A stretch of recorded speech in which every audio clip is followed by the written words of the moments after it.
Good morning বন্ধুরা, চলে এসেছি নতুন একটা ভিডিও নিয়ে। তো আজকে সকালটা শুরু করছি বিছনা তোলা থেকে। দেখতেই পাচ্ছি আমরা বিছনা কিন্তু অলরেডি তোলা হয়ে গেছে। তো আজকে সকালে কি কি কাজ করছি চলো তোমাদের সাথে শেয়ার করবো। আর তোমরাও আমার মতো প্রতিদিন এই কাজগুলো করো কিনা অবশ্যই তোমরা কমেন্টে জানিও। তো দেখতে থাকো ভিডিওটা, আর কেমন লাগে আমাকে অবশ্যই কমেন্টে তোমরা জানিও।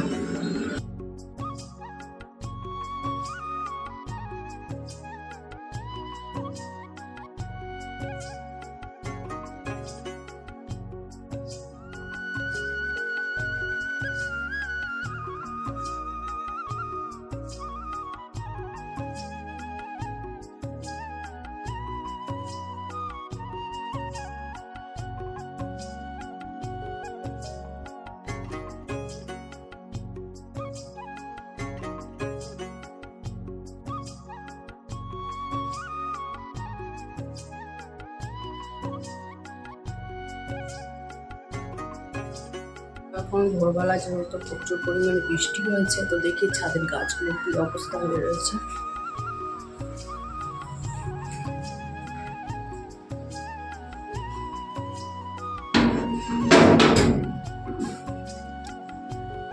এই দেখো কিভাবে বৃষ্টি হয়েছে, প্রচুর পরিমাণে বৃষ্টি হয়েছে।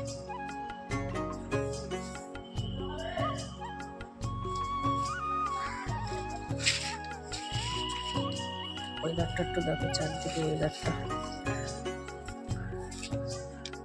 জামা কাপড়গুলো বাইরে ছিল, তোলা হয়নি, পুরো ভিজে চৌচির হয়ে গেছে। এই দেখো একবারে ভরে গেছে, এত বৃষ্টি হয়েছে। জলটা আমাকে ফেলে দিই। বৃষ্টিটা হয়েছে না, একদিকে ভালো হয়েছে। যা গরম ছিল, প্রচুর গরম ছিল, তো গাছগুলো আমার ভালো জল পেয়ে গেছে। এত বৃষ্টি হয়েছে দেখো, ফুলটা পুরো ছিঁড়ে গেছে, এত পরিমাণে বৃষ্টি হয়েছে। দেখো ছাদের অবস্থা কি হয়েছে, চারিদিকে কাদা কাদা হয়ে গেছে। ছাদটাকেও একটু ধুতে হবে। পাখিগুলো কি খবর, পাখির খাঁচা হয়েছে।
তারপরে পুরো কাঁপছে মাছগুলো।